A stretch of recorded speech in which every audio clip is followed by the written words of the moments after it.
जय श्री कृष्णा। आज भगवत गीता के अध्याय 13 का 3रा श्लोक बहुत अच्छा है, पूरा जरूर सुनिएगा।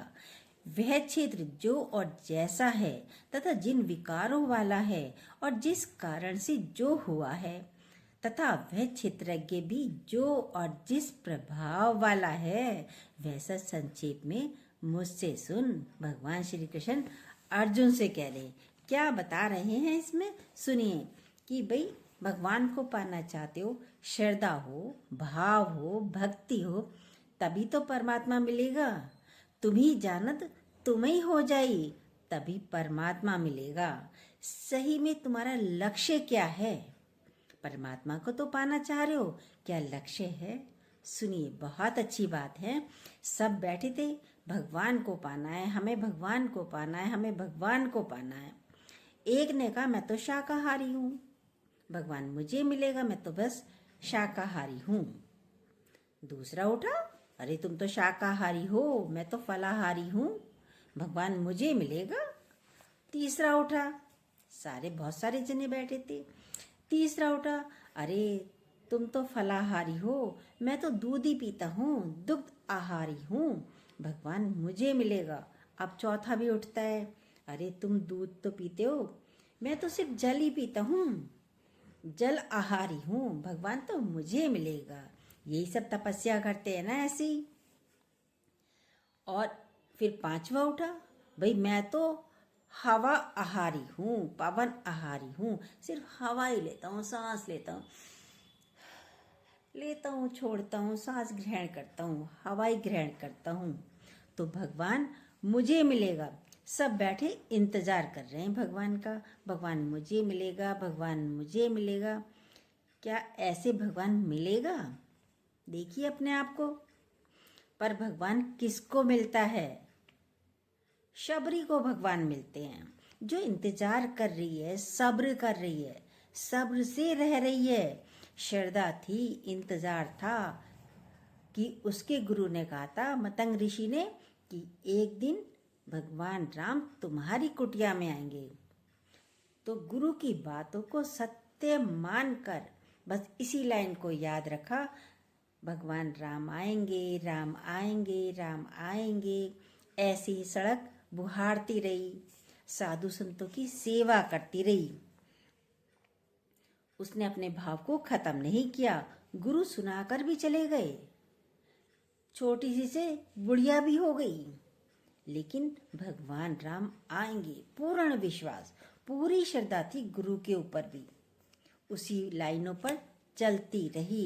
एक दिन भगवान राम आएंगे आएंगे। ये नहीं कि आपने शाकाहारी हूँ और फलाहारी हूँ और दुग्ध आहारी हूँ और जल आहारी हूँ, ऐसे भगवान नहीं मिलते हैं। आप चाहे कितनी भी ऐसे करते रहिएगा, विश्वास है, श्रद्धा है, भाव है भगवान को पाने का, देखिए अपना अपना। फिर चलते चलते राम मिल भी गए, आ भी गए। क्षेत्रज्ञ जो जान रहा है वो आत्मा परमात्मा मैं हूँ। जैसे नाव जल में है तो तैर रही है, नाव में जल आ गया तो नाव डूब जाएगी। ज्ञानी भी संसार में रहता है, नाव सदृश है। वह संसार को अपने अंदर नहीं लाता है, नाव सदृश रहता है। जैसे संसार आपके भीतर आया, धन, पदार्थ, संबंध, बेटा बेटी आ गए, ये सब हमारे भीतर नहीं आने चाहिए। जैसे पहरेदार बैठा देते ना बाहर, कोई अंदर हमारे घर के अंदर ना आए, ऐसे ही हम अपने पहरेदार स्वयं बने। संसार हमारे भीतर ना आए, सिर्फ परमात्मा ही रह जाए। परमात्मा मुझ में है या मैं परमात्मा में हूँ। क्षेत्रज्ञ जो प्रभाव वाला है, 5 तत्वों से शरीर बना है, अग्नि, हवा, पानी, आकाश, देखिए सभी इन सब से 5 तत्वों से शरीर बना है। क्षेत्र, क्षेत्र माना शरीर, शरीर मतलब मोटे पतले कह रहे हैं सब, किसी का मोटा है, पतला है। संक्षेप में मुझसे सुन, भगवान श्री कृष्ण कह रहे हैं। श्रवण की भी बहुत महिमा है। बिन सत्संग विवेक न होई। सबसे पहले श्रवण की महिमा है। पहले श्रवण, फिर मनन और फिर निध्यासन। हम कितना सुन रहे हैं? बुद्धि से सुनना नहीं, भीतर से सुनना है। बुद्धि से तो सुनते हैं, निकल जाता है। सुनत कहत रहत गति पावे, तभी हम मंजिल पर पहुंच पाएंगे। सारे सेना थी, कौरव जन थे, पांडव भी थे। उस मैदान में कृष्ण की बात किसने सुनी? अकेले सिर्फ अर्जुन ने सुनी। भगवान भी उसी को ही सुनाते हैं जिसके अंदर सुनने की क्षमता हो। और क्षमता आती है कैसे? समर्पण से, श्रद्धा से, भाव से। ईश्वर को सुनने के लिए कोई विरला ही होता है। हर एक नहीं सुनना चाहता भगवान की। सबको तो मनोरंजन चाहिए, क्योंकि मन रंज है, दुखी है तो मनोरंजन चाहिए। भगवान की कथा कौन सुनता है? कोई विरला आके। सत्संग कौन सुनता है? कोई विरला सुनता है। इन बातों को हम आत्मसात करते चलें, अपने अंदर लगाते चलें। ज्ञान में भी चलिए, शरीर से भी चलिए, बैठिए मत शरीर से भी। जितना हो सके करते चलिए। जिंदगी चलने का नाम है। देखिए ज्ञान से कितनी उन्नति हुई हमारी। अब जैसे तिल तिल दिन बढ़ रहा है, ऐसे ही हमें भी अपने अंदर परिवर्तन महसूस होना चाहिए कि हम मंजिल के कितने करीब पहुंचे हैं। देखिए अपने अपने आप को। कृष्ण अर्जुन से बोल रहे हैं, क्षेत्र जो और जैसा है। हमारे अंदर प्रश्न उठते हैं ना, क्षेत्र क्या है, इसका गुण क्या है, रूप क्या है, ये किन विकारों वाला है, किस वजह से हुआ है। हमें अपने आप से भी प्रश्न करना चाहिए। ये संसार क्या है? हम संसार में हैं या ये संसार हमारे में है? भगवान हमारे में है या हम भगवान में हैं? ये शरीर क्यों मिला है हमें? कभी प्रश्न किया आपने? सोचिए, ये क्यों मिला है शरीर? ये जानने की उत्सुकता होती है? नहीं होती है तो करिए ना। ये क्षेत्रज्ञ क्यों बनाया गया है? अर्जुन तू मुझसे सुन, भगवान कह रहे हैं। सुनने के लिए कृष्ण ने बोला है, खाली सुन, मैं तुझे खाली सुना सकता हूँ, चलना तो तुझे ही है। सुन, खाली मैं तुझे सुना सकता हूँ। ये ज्ञान, ये समझ खाली सुन सकते हैं। जैसे हमें कहीं जाना है, किसी मार्ग पर जाना है तो पूछते हैं ना, भैया ये वहां तक पहुंच जाएगा, ये मार्ग वहां पे पहुंचेगा, ये रास्ता कैसे है, कहाँ से जाना चाहिए हमें? वो जो बताता है, ये जो ज्ञान है क्षेत्रज्ञ का, मुझसे सुन। परमात्मा से मिलने का ज्ञान जो तू मुझसे सुन। ज्ञान को खाली हम सुन सकते हैं, चलना तो हमें ही पड़ेगा। दूसरा तो हमें सुना सकता है, चलना तो हमें ही पड़ेगा। इसलिए भगवान को, गुरु को मार्गदर्शक बोला गया है। मुंह में खाना डाल दिया, अब चबाना तो आपको ही पड़ेगा। भाई मुंह तो चला, तेरे मुंह में खाना तो डाल दिया। प्लेट रख दी तेरे पास, अब हाथ तो चला, खाना उठा के अपने मुंह में तो रख। चलना तो हमें ही पड़ेगा। वे क्षेत्रज्ञ जो है, जिस प्रभाव वाला है, वह सब संक्षेप में मुझसे सुन, भगवान कह रहे हैं। सुनने से क्या होगा? ज्ञान खाली कानों से हमने सुन लिया, परम ज्ञानी हुए नहीं। सुना जा सकता है, जाना नहीं जा सकता। सुनने से बस सुना तो जा सकता है, पर जाना नहीं जा सकता। फर्क है दोनों में। कैसे बना ये शरीर? 5 तत्व से ये बना है, ये गुरु बता रहे हैं। 5 तत्वों से बना है। किस मार्ग से जानेंगे? गुरु से मार्ग पूछ सकते हैं। सुनकर भी आप पूरी तरह से नहीं जान सकते। कानों से सुनने वाली चीज नहीं होती। गुरुजी अक्सर एक उदाहरण बताते थे, दृष्टांत बताते थे कि 3 गुड़िया थी, कोई बेच रहा था। एक गुड़िया 10 रुपए की, दूसरी 20 रुपए की, तीसरी 100 रुपए की। तीनों देखने में एक सी। देखने वालों ने कहा, भाई फर्क क्या है इसमें, ये तो तीनों एक सी हैं, रेट अलग अलग क्यों? तो उसने फर्क बताया। फर्क क्या था? देखने में तो एक सी लग रही थी, अलग अलग क्यों है? उसने बताया, इस गुड़िया के कान में तिल्ली डाली तो ये तिल्ली यहाँ से निकल गई। दूसरी गुड़िया के कान में तिल्ली डाली तो जिसके कान में तिल्ली डाली थी तो दूसरे कान से निकल गई, वो 10 रुपए की गुड़िया थी। यानी कान से तिल्ली डाली और इस कान से निकल गई, वो 10 रुपए की गुड़िया।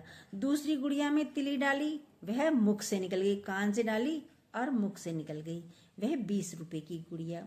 तीसरी गुड़िया के कान में तिल्ली डाली, वो तिल्ली पेट में पहुंच गई, वह 100 रुपए की गुड़िया। समझ आया आपको? नहीं समझ आया ना? सुनिए, वो 100 रुपए की गुड़िया थी। बोले इसका क्या मतलब हुआ? कहते हैं गुरु के पास सब आते हैं, सब विभिन्न प्रकार के होते हैं। सत्संग सुना सबने, बोलेंगे हमें याद नहीं रहता। सुना तो सभी ने, 20 जने, 50 जने, 1000 जने जो भी बैठे हैं, हर एक नहीं बता सकता कि हमने आज क्या सुना।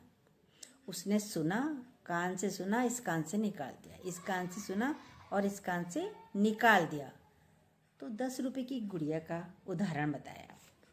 और दूसरे थे जिन्होंने कान से सुना, दूसरे वालों ने मुख से बोल दिया, अरे आज ये सुना था, वो सुना था, ये सुना था, आज ये बताया था गुरु ने, वो भी मुख से सब निकाल दिया। चलो वो फिर भी पहले वालों से सही है। कुछ तो दूसरों को भी सुनाया उन्होंने, कुछ उन्हें याद रहा। तीसरे वाले तो बहुत अच्छे रहे, उनकी अच्छी बुद्धि है, जिन्होंने कान में तिल्ली गई और पेट तक पहुंच गई, यानी कान से सुना और नाभि तक पहुंच गया ज्ञान, वो सबसे अच्छे रहे, उन्हें पूरा याद रहा। कोई बिरला होता है जो ज्ञान को भीतर तक लेके जाता है। भीतर जिसने जान लिया, भीतर जिसने ज्ञान ले लिया, वो जान सकता है। उससे भी उसमें भी तभी जान सकता है जब उसकी श्रद्धा होगी, तभी जानेगा, वरना नहीं। श्रद्धावान लभते ज्ञानम। तभी कृष्ण भगवान कह रहे हैं, सुन, हम सुने। हम कैसे सुन रहे हैं? शरीर के बारे में सुना। मनुष्य ज्यादातर शरीर के भाव में रहता है। अभी सुनते हैं, शरीर के भाव में रहते, मेरे शरीर ऐसा, मेरा शरीर ऐसा। मनुष्य ज्यादातर शरीर के भाव में ही रहता है। भगवान ने बनाया, शरीर भी अलग अलग हैं, उसके रूप भी अलग अलग हैं। कोई गोरा है, कोई काला है, कोई चितकबरा है, कोई मटेला है, और शरीर में भी कोई मोटा है, कोई पतला है, कोई टेढ़ा मेढ़ा है। देखिए, कोई स्वस्थ है, कोई बीमार है, किसी के अंग भंग हैं। शरीर की भी ये बातें हैं। इसमें भी विकार हैं, काम, क्रोध, लोभ, मोह, अहंकार। इसमें कौन सा ज्यादा है, ये जानना है हमें। कह रहे हैं, मुझसे सुन, किस कारण से जन्म हुआ है तेरा। बहुत गहरी बातें हैं, इसको जानना पर भाव चाहिए। जब जानना चाहेंगे, उसके लिए भी भाव चाहिए, श्रद्धा चाहिए। हम परमात्मा को कैसे जानेंगे? क्षेत्रज्ञ माना जानने वाला। बोल रहे हैं वो अलग नहीं है। जो आत्मा है वही परमात्मा है, और वो ही मैं हूँ। गुरु कहते हैं आप परमात्मिक स्वरूप हैं। इसको जानने के लिए हमारे भीतर श्रद्धा होनी चाहिए। कितनी श्रद्धा है? देखिए, एक स्त्री गुरु के पास आई। आप कहते हैं मैं जानने वाली हूँ, मैं कैसे होगा? ध्यान से होगा, गुरु ने कहा।